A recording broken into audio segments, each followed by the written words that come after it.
Welcome to sixth grade advanced language arts and reading. My name is Miss Asada. I'm your language arts teacher. And my name is Miss SanGiovanni. I'm your reading teacher. So today we are going to do our open house together because as you'll find out through the school year, we do most things together. So as I pull up our presentation,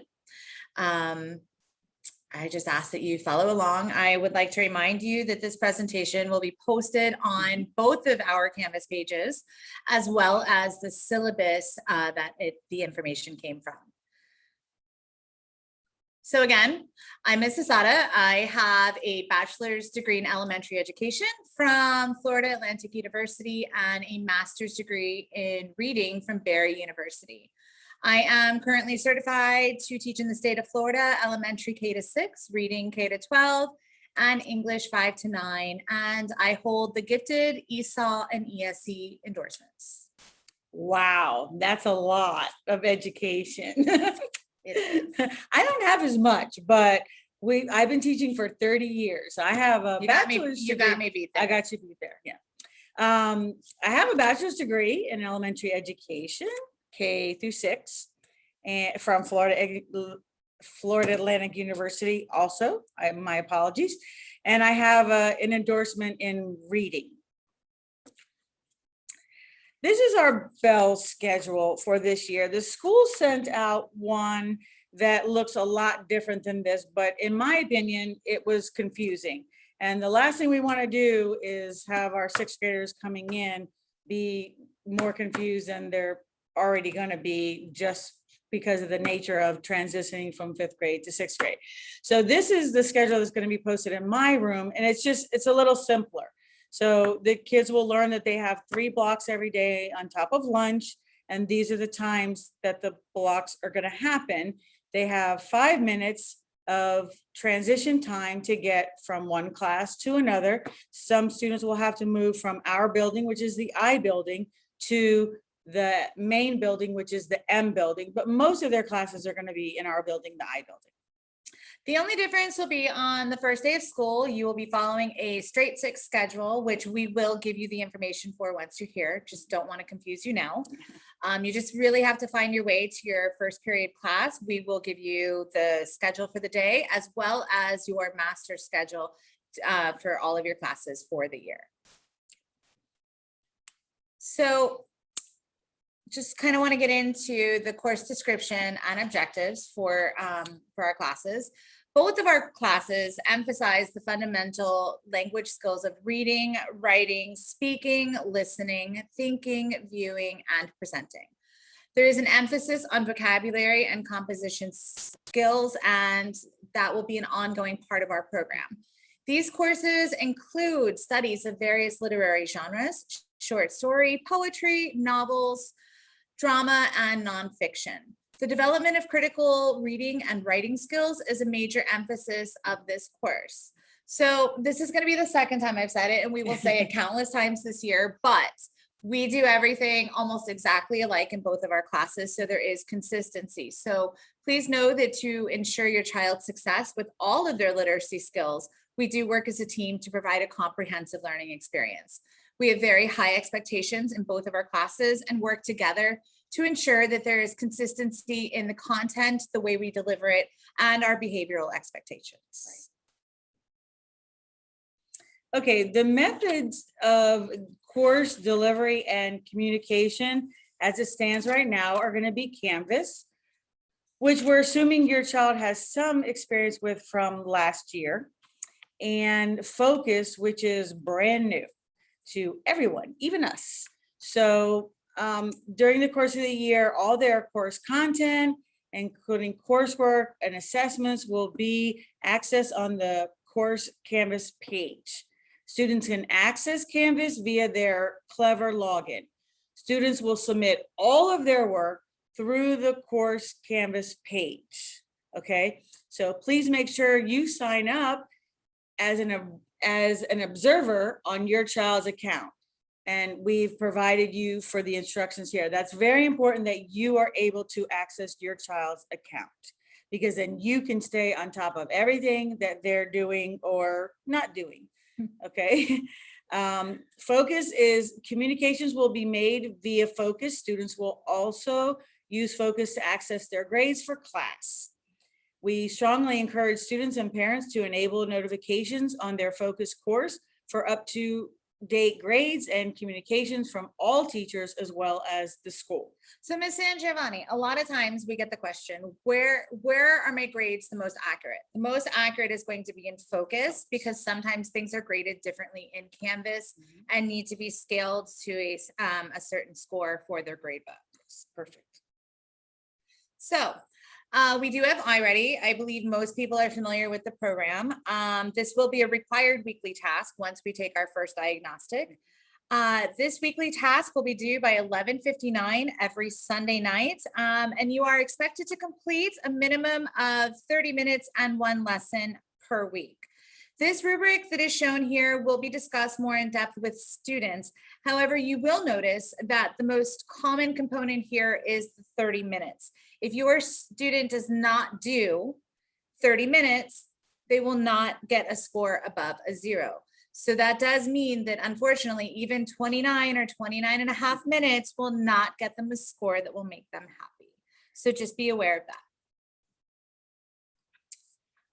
Okay, this year we actually adopted a new textbook for reading. It's called Into Literature. It includes some consumable materials, workbooks. The workbooks are going to stay in class and the pages will be pulled out as needed. There is a class set of textbooks that also remain in the class. Students access the digital textbook through Canvas. Students will study various texts from around the world with a focus on multicultural authors from varied time periods. The approved pacing guide also includes opportunities for class novel studies. Reading is a pivotal part of the curriculum. You should see your student reading every day. So writing is a big part of language arts. It's going to be embedded in the quarterly coursework, and there's a strong focus on academic writing. Students will receive targeted instruction on the text-based informational and argumentative writing standards that are assessed by the FSA. The resource being used for these tasks is the Performance Assessment Writer's Workbook. Additionally, students will receive instructional support in literary analysis and written responses. So we also cover speaking and listening skills, and the techniques of speech, debate, active listening, and research-based spoken responses are infused in the classroom activities as indicated by the Florida standards and reinforced in enriching classroom activities such as Socratic seminars. Speaking of enriching, we are on an advanced track, so there are some extra things that we do with our students to enrich their learning experience, and we will discuss those now. Okay, so one of the programs that we've adopted for our advanced classes is called Worldly Wise 3000. We love this program because it pushes and challenges students when it comes to vocabulary. It teaches students multiple definitions of the same word, which we think is very important. So the children essentially learn the meaning of the word as opposed to memorizing just one definition, and that's to them, that's what the word means. So we're getting away from memorization of definitions to a overall understanding of the meaning of the word. And if the word has multiple meanings, they learn all of them. And how to use them in their writing. Exactly. So we also do book clubs. Book clubs, they enable our students to learn and collaborate with their peers in a safe space. Research does tell us that these activities aid in developing their critical thinking skills. It also improves their reading fluency, broadens that vocabulary we talked about, and enhances the comprehension of written words. Additionally, it develops and strengthens their writing, research, speaking, and listening skills. Plus they're fun. Although we do call it a club, that is kind of the way that we like to brand it. It is a part of our advanced curriculum, and it is required of every student. It is not an optional activity. So everybody likes to know how they're graded. So we'll go through that now. In my class, which is language arts, their assessments, which will be their quizzes, their standards masteries, things like that, will be worth 40% of their grade. Coursework, which is everything else done in class, will be weighted at 30%. That I-Ready that we talked about earlier, that weekly task, is 20% of their grade. That's a huge portion. So as long as they're meeting that weekly requirement, their grades will stay steady and improve. They will also have an accelerated reading portion of their grade for 10%. That is something that we are bringing back this year. More information will be shared earlier in the school year. Okay, for reading, the grading scale is a little bit simpler. My course is just going to be broken up into two categories. One is assessments and one is their coursework. I don't believe we're intending to give homework over the year, so you're not seeing homework as a category in the grading scale. In our classes, the only homework typically will be if work is not finished in class. And so if the kids don't use their time wisely and they need extra time to finish an assignment, they're free to do it at home. But homework is not a part of the scale here in 6th grade. Late work policy. Okay, this is a big one. As Ms. Asada mentioned earlier, we have high expectations of our students. It's an advanced class and we treat it like an advanced class. So the pace goes a little bit quicker and we move along. We let the students guide the pace, There you go. which generally will move us along. There are quite a few things in advanced classes that we can get through a lot quicker than their counterparts. Yes, thanks for saving me. You're welcome. This is what we do. But yes, we do focus on them moving at their own pace. So late work happens. We make mistakes. Life happens. So if work is turned in late, then it's a 0 in the grade book until that work is handed in.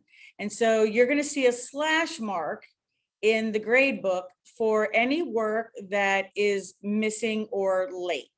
And there's no number assigned to that.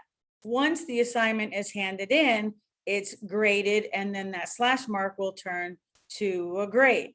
However, in our class, we penalize for late work. So for every day late is 10% off of the total grade. So it's very important that work gets handed in on time. Otherwise, you're automatically penalized 10% per day. Okay. If you're absent, okay, that's different. You get 2 days for every 1 day that you're absent. So if you're absent 1 day, you get 2 days to make up the work. If you're absent 2 days, you get 4 days to make up the work. Any work that's over 1 week late does not get any credit, right? At all. Yes. Right. Okay. So this has been fun. This is a first for us. Yeah. Hope you get to see our personalities shine through a little bit. This is how you're going to be able to contact us. Should you have any questions or want to complain about how we did the video together. But we figured we would offer you a little bit of humor because we know that you're watching 6 of these. So now we've cut it down to 5. Yeah, there you go. Fun fact, between the two of us, we have 8 dogs. So if you're a dog lover, you're going to love us. We would love to see pictures of your dogs too. Yes, absolutely. That's the one thing I loved about teaching virtually. I always got to see the dogs. Yeah, right. Because they were always on camera. Yep. All right. Well, thanks for joining us. Can't wait to see you guys on next Wednesday. I know it's already here. Yes, we're looking forward to an exciting year. It's going to be challenging, but hopefully fun. It's an adventure. It's an adventure. It is. Yes. So we're excited that you will be on this adventure with us. Thanks so much. Bye. Bye-bye.